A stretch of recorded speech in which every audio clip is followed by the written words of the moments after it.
तो आज़ाद कश्मीर में भारत के झंडे लहराए जा रहे हैं। बहुत से ऐसे पोस्टर्स छापे गए हैं जिनमें पाकिस्तान और कश्मीर के झंडों पे क्रॉस लगाया गया और इंडिया के झंडे साथ लगाए गए। वहां भारत के झंडे कैसे पहुंच गए?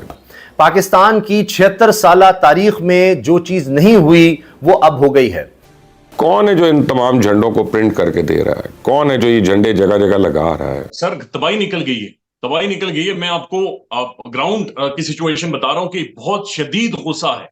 ये महसूस हुआ है कि बैक स्टेप किया गया। आज मुझे ये बताइए कि ये खौफनाक है कि 13 जवान मारे गए हैं मुजफ्फराबाद के अंदर, सीधी गोलियां मारी गई हैं और ये सिर्फ मांगने आए थे आटा और बिजली।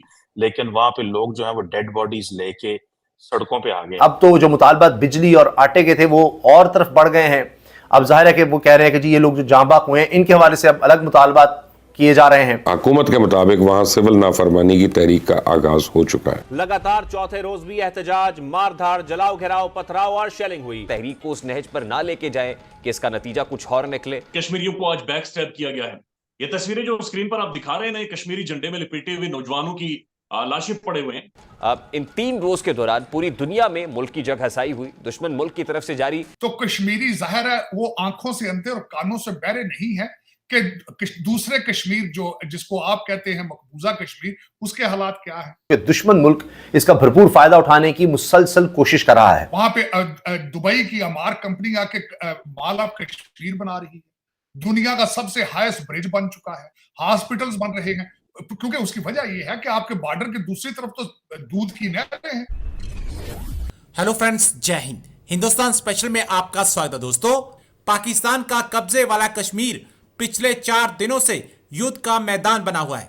पाकिस्तानी प्रशासन के अत्याचार के खिलाफ आम लोग सड़कों पर उतराए हैं और पूरा पीओके हिंसा की आग में जल रहा है।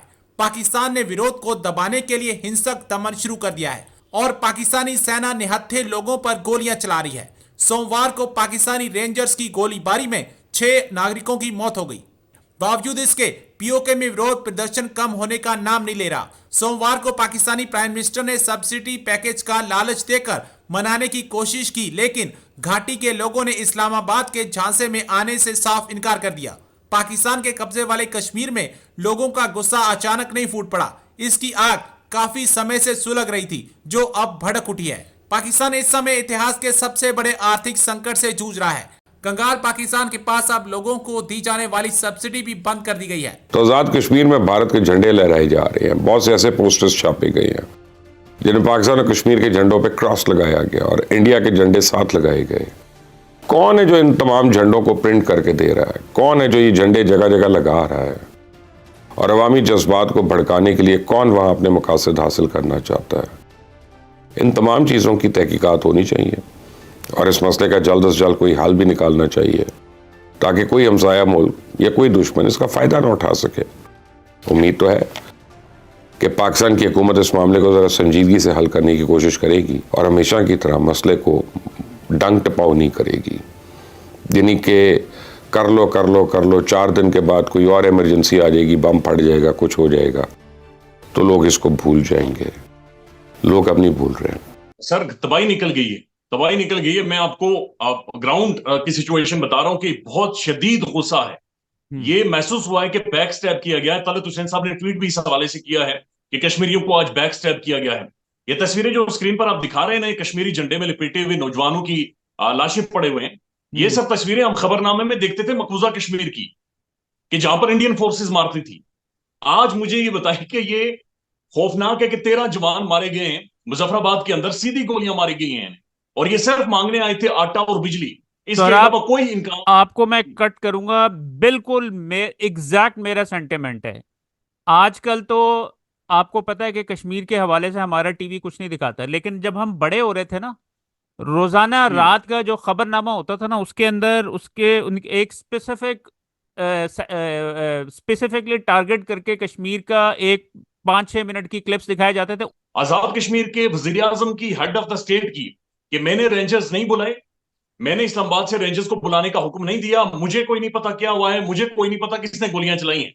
फिर से सवाल ये पता होता है कि मेरी स्टेट के रियासत के एग्जीक्यूटिव को नहीं पता, तो ये फिर कौन था जो पागल हुआ वहां पर? कौन था जिसने रेंजर्स डिप्लॉय की? कौन था जिसने इदारे और कश्मीर की आवाम को आमने सामने किया? मैं आपको ऑनेस्ट बता रहा हूं कि इस वक्त जो एग्जैक्टली इस वक्त की खबरें हैं कि मुजफ्फराबाद को कश्मीरी अवाम ने टेक ओवर कर लिया है। तमाम तर पॉलिटिशियंस वहां से निकल गए हैं, तमाम तर फोर्सेज वहां से साइडलाइन हो गई हैं और बहुत बड़े फैसले होने वाले, चूंकि कश्मीरियों के ऊपर बहुत ज्यादा प्रेशर है। ये सिर्फ अब आटे की और बिजली की मूवमेंट नहीं रही, बल्कि लोग ये कह रहे हैं कि जनाब ये जो हुआ है, ये जो जिस तरह से खून बहा है, इसके बारे में बताएं कि अब क्या करना। तो कश्मीरी जाहिर है वो आंखों से अंधे और कानों से बहरे नहीं है कि दूसरे कश्मीर जो जिसको आप कहते हैं मकबूजा कश्मीर, उसके हालात क्या है। वहां पे दुबई की अमार कंपनी आके माल ऑफ कश्मीर बना रही है, दुनिया का सबसे हाईएस्ट ब्रिज बन चुका है, हॉस्पिटल्स बन रहे हैं, क्योंकि उसकी वजह यह है कि आपके बॉर्डर के दूसरी तरफ तो दूध की नहरें हैं। इकॉनमी उनकी देखें 8.4% पे, आपको मैं याद कराना चाहूंगा आपकी इकॉनमी 1.4%, 1.6% पे ग्रोथ है। तो वो आपका क्या ख्याल है, वो खबरें नहीं पढ़ रहे वो दुनिया। मैंने आज से बड़ा अरसा पहले चीमा साहब आपके साथ ही इस चीज का मैंने खदशे का इजहार किया था कि ये कश्मीर जो कुछ दूसरे कश्मीर में हो रहा है, आप अपने कश्मीरियों को कंट्रोल किस तरह करेंगे, आप किस तरह कंट्रोल करेंगे जब कश्मीर से दूसरी तरफ जो हालात हो गए, आप क्या बताएंगे अपने कश्मीरियों को। लेकिन आपके पास तो आज पाकिस्तानियों को बताने के लिए भी कुछ नहीं है। अगर देखा जाए तो पूरा पाकिस्तानी कश्मीर है इस वक्त। अगर देखा जाए जिस प्राइम मिनिस्टर को जहाज में बैठे ये ना पता हो कि जहाज ने इस्लामाबाद लैंड करना है, लाहौर लैंड करना है, कराची लैंड करना है, अमृतसर लैंड करना है, उसको पता ही नहीं। फिर वो जो पिछला आपका केयर टेकर प्राइम मिनिस्टर है, वो कहता है बस $1 करोड़ के लिए मुझसे लड़ रहे हो आप। कहता है ये गंदम का स्कैंडल जो है ये तो चाय की प्याली में तूफान है। कहता बस $1 बिलियन बस। वो काकड़ साहब अगर आपके पास जेब में $1 बिलियन चौक के मुंह से मारो दे तो क्या चौको गल लग रही दोबारा मेरे में। पता नहीं यार कैसे लोग हो चीमा साहब, जालिम लोग हो आप चीमा साहब। वो कश्मीर के अंदर, अच्छा फिर दूसरी बात कहते हैं 23 अरब रुपए का वहां पे पैकेज दे दिया गया कश्मीर को। वो जो 23 अरब रुपया कहां से आएगा, 23 अरब रुपया? 23 अरब रुपया आपने जो कहा बिजली और रोटी सस्ती कर दी जाए 2 हफ्ते के लिए, क्योंकि सस्टेनेबल तो नहीं ये चीजें। किस तरह कंट्रोल करें? किसी माई के लाल ने आज तक उस 25 करोड़ लोगों में से आपके ग्रास रूट इश्यूज को डिस्कस किया है, लॉ एंड ऑर्डर को डिस्कस किया है, अदालतों की परफॉर्मेंस डिस्कस की है, एक्सपोर्ट को डिस्कस किया है आपने, बच्चों की तालीम पे तवज्जो दी है?